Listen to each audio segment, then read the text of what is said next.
Christian Buchet, bonsoir. Vous êtes membre de l'Académie de Marine, vous dirigez le Centre de l'étude de la mer à l'Institut catholique de Paris et vous publiez le livre noir de la mer aux éditions du Moment. Alors on apprend des tas de choses horribles sur ce que nous faisons aux océans.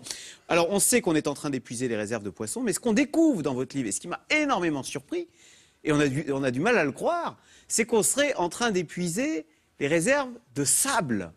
Oui, le sable. Je suis persuadé que le plus grand défi du XXIe siècle, c'est pas l'eau douce, parce qu'on a l'eau de mer à 97% et demi des eaux de la planète, donc on peut dessaler l'eau de mer. Donc le défi du XXIe siècle, ça sera l'énergie. Aurons-nous suffisamment d'énergie et d'énergie suffisamment bon marché, en rappelant que la mer, avec l'énergie thermique des mers, pourra notamment, ou les hydroliennes, nous donner de l'énergie. Alors le sable. Surtout le sable. Parce que quand vous construisez, c'est en gros une dose de ciment pour 2 doses de sable. Alors on va voir par exemple à Dubaï, on a construit la Palmeraie. Alors, oui. alors on va voir la photo. Voilà, déjà on voit que c'est assez pharaonique. C'est pas forcément ce qu'il aurait fallu faire, parce qu'en termes de pollution, on pourrait évoquer beaucoup de choses. Et puis en plus, ça sent très mauvais au cœur même des palmes, là, parce qu'il n'y a pas de renouvellement de l'eau. Enfin bon, peu importe, tant pis pour ceux qui ont investi.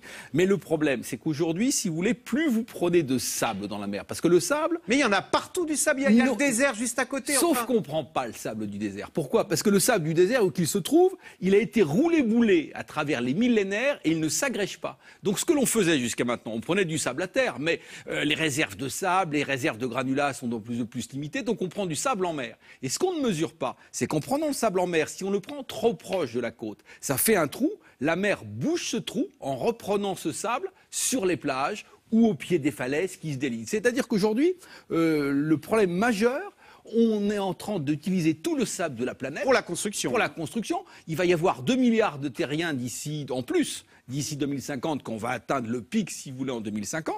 Et donc, aujourd'hui, on bétonne. Et pour bétonner, on prend du sable qui majore l'érosion. L'érosion sur le littoral français. Il y a des trafics de sable, par exemple, au Cap-Vert, à Singapour, etc. Et le risque, c'est maintenant, on commence à avoir des plages sans sable. Alors, qu'est-ce qui se passe? Alors, c'est pas une question visuelle. C'est que si vous prenez l'Asie, il y a des pays qui n'ont que du sable à vendre, donc qui vendent des milliers de kilomètres cubes à des pays comme la Chine, effectivement, comme Singapour. Qu'est-ce qui se passe? Eh bien, les vagues rentrent de plus en plus à l'intérieur des terres. Ça provoque une mortalité. Ça provoque surtout une salinisation des terres et des problèmes agricoles. Ça sera le plus grand défi, probablement. Même en France, vous savez, il faut faire attention. Je prends le cas, par exemple, vous avez un projet d'extraction au banc du Matelier, qui est au large de la Charente-Maritime. Tous les élus, tous les parlementaires, qui sont de gauche ou de droite, sont d'accord, mais le préfet ne peut rien faire. Pourquoi? Parce que la loi, quand vous prélevez du sable en mer, oblige une étude d'impact environnemental, mais il n'y a pas d'impact érosion. Donc on ne peut pas s'y opposer. Donc vous voyez, il y a des mesures d'urgence à faire parce que, si vous voulez, on va puiser du sable qui va majorer l'érosion marine. Et demain, pour lutter contre la mer qui va frapper à la porte de notre maison, il faudra encore mettre du béton et encore chercher du sable. Donc vous voyez, il y a toute une approche globalement à revoir. Ouais, cet océan qu'on croyait infini, on se rend compte qu'il est vraiment fini. Alors vous teniez à parler, vous me le disiez juste avant l'interview. Il a toutes les promesses, mais il faut faire attention. Vous teniez à parler de l'érosion. Alors on sait bien que nos sols s'érodent, mais en quoi est-ce selon vous si important? Pourquoi est-ce que cet océan qui avance, qui grignote notre territoire, pourquoi est-ce que c'est si important? C'est un problème quand même, dans la mesure où en 2050, 80% de la population mondiale va vivre sur une bande littorale de 75 km de large. Parce que les populations vivent sur les côtes. Vivent sur les côtes parce que c'est la mer qui crée le commerce, c'est la mer qui crée l'activité, ouais. C'est la mer qui va nous porter toutes les solutions. Il y a 9 grandes menaces que j'ai voulu montrer dans cet ouvrage, mais il y a 9 solutions pour sauver, nous protéger contre ces menaces. Aujourd'hui, il faut le dire un petit mot par rapport à la COP21, si vous voulez. On nous dit souvent, l'eau monte. Oui, l'eau monte. Pourquoi? Parce que l'océan, comme le camembert ou d'autres fromages, se dilate. Parce qu'il fait plus chaud. Parce qu'il fait plus chaud, donc tout corps physique se dilate. La mer montait d'1 millimètre par an il y a une quinzaine d'années, c'est 3 millimètres. Mais multiplié par X des 4, ça fait un niveau tout à fait important. Mais l'érosion que nous subissons aujourd'hui, on parle de vagues de submersion, c'est pas tant cela. C'est lié à ce que, à cause du réchauffement climatique, vous avez beaucoup plus de phénomènes climatiques dits exceptionnels. Un exemple, par exemple, en 2014, en Bretagne, c'est 14 tempêtes. On n'avait jamais vu ça. Et donc, vous comprenez qu'à travers ces coups de vent, la mer, à travers ces vagues, agit comme un coup de poing, attaque les dunes, attaque bien évidemment le littoral et falaises qui s'éboulent. On redécouvrira peut-être demain l'intérieur des terres, non? À force de si ces côtes deviennent si violentes. Non. C'est possible, mais ça pose d'autres problèmes. C'est que la montée des eaux fait que l'eau de mer rentre dans les estuaires et va saliniser les terres, ce qui pose un problème. On peut lutter, vous savez, contre l'érosion marine. On peut se protéger, il y a tout un tas de solutions. Mais vous voyez, quand je parlais du prélèvement du sable de manière inconsidérée, c'est quelque chose qui active le phénomène. Alors, autre chose que vous dénoncez, la mer et l'océan nous servent de poubelle géante depuis un siècle. Déjà, le gaz moutarde de la Première Guerre mondiale, où est-il aujourd'hui ?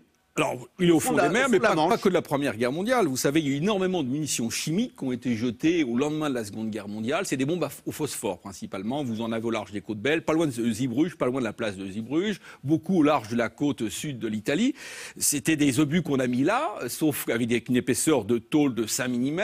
Il reste plus qu'1 mm ou 2 mm dans le meilleur des cas. À plein d'endroits, le phosphore s'est déjà répandu dans le sol marin, et des pêcheurs qui jettent leurs filets remontent des bombes au phosphore, et ça explose à la surface. Donc oui, la mer est l'ultime poubelle, elles n'en peuvent plus. Vous avez, il faut le savoir, des déchets nucléaires un peu partout. Donc aujourd'hui, on sait à Comment ça, ces déchets nucléaires, on dit qu'il faut les enfouir là, sur des... En fait, il y a un moment, on les balançait à la mer. À un moment, on les a jetés à la mer. Bon, c'est interdit depuis 1997. En 2017, les États-Unis, l'Angleterre vont lever leur secret défense sur un certain nombre d'éléments. Ce sont des endroits à surveiller. Au large de la Norvège, vous racontez dans Alors, au large de la Norvège, c'est assez abominable. Là, vous avez tous les déchets nucléaires russes qui sont totalement colossaux, avec 88 sous-marins nucléaires, pas tous démantelés au niveau des ogives qu'ils portent encore. Donc oui, la mer est une vaste poubelle. Il nous faut faire attention. On a même un sous-marin de la Seconde Guerre mondiale, qui est l'U-864, qui est au large de Bergen, en Norvège. Là, vous avez plus de 50 tonnes de mercure. Qui pourrait se libérer ? Qui a commencé à se libérer. Il n'y a pas plus dangereux que le mercure. Que font-ils les Norvégiens ? On envisage, mais c'est compliqué, ça demande des sous, c'est toujours pareil, de faire une chape, un sarcophage, si vous voulez, identique à peu près à celui qu'on a fait à Tchernobyl. Alors, il ne faut pas s'inquiéter plus que ça, il ne faut pas dramatiser. Simplement, il faut aujourd'hui agir pour une fois, de manière préventive, et non pas après, si vous voulez, la dramaturgie. Alors, dans ce livre noir de la mer, vous racontez également que la mer est le lieu de tous les trafics. Donc, il y a des pirates et des corsaires, ça on sait, mais il y a aussi des trafiquants de drogue qui utilisent maintenant, et ça je l'ai appris dans votre livre, des sous-marins. Ah bah, James Bond est très en retard. C'est-à-dire qu'aujourd'hui, dans le narcotrafic, ce sont 2 ou 3 mafias très conséquentes. C'est pas des petits dealers. C'est-à-dire qu'ils ont des sous-marins. Et de fait, il y a un procès en ce moment à Marseille. On va voir l'affiche. Oui, c'est une torpille. C'est une torpille. Il y a 100 kilos de cocaïne. Ah oui, non, mais c'est-à-dire quand les sous-marins on peut traverser l'Atlantique. Il y a une trentaine de sous-marins de plus de 30 mètres, qui ont été déjà arraisonnés depuis un certain nombre d'années. Il faut le savoir. Donc vous voyez dans quelle catégorie on joue avec des torpilles. Ils passent inaperçus les sous-marins. Ils passent totalement inaperçus. Un satellite ne voit pas à 1 centimètre sous la mer. Donc ça suppose des moyens d'observation. Donc vous voyez dans quelle catégorie on joue. Et bien sûr, parfois, à l'approche des côtes, on met la drogue dans la torpille, on envoie la torpille, on n'a même pas besoin de s'approcher des côtes. Donc vous voyez, on a affaire à des mafias absolument considérables. Et tout se tient, vous savez, la piraterie au large de la Somalie, mais elle a été développée, incité par les narcotrafiquants. Vous aviez une malice. C'était une façon de faire fuir les bateaux occidentaux. C'était une manière de diviser les flottes de navires de guerre. C'est-à-dire qu'en fait, les marines attaquaient les trafiquants de drogue au niveau de l'Amérique centrale, de l'Amérique du Sud, dans l'espace Caraïbe, pour provoquer une dissémination des moyens.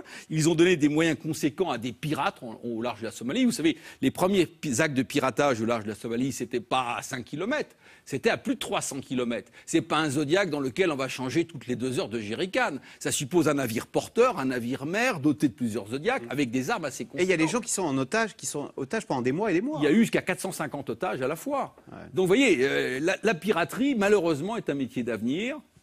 Il faut là aussi s'en prémunir. Il y a des choses à faire. On peut faire des choses. Ça suppose de la volonté politique et des moyens, mais ce qui suppose de la volonté politique. Et voilà. Et tout savoir donc sur les trafics et ce qui se passe dans la mer dans votre livre, le livre noir de la mer.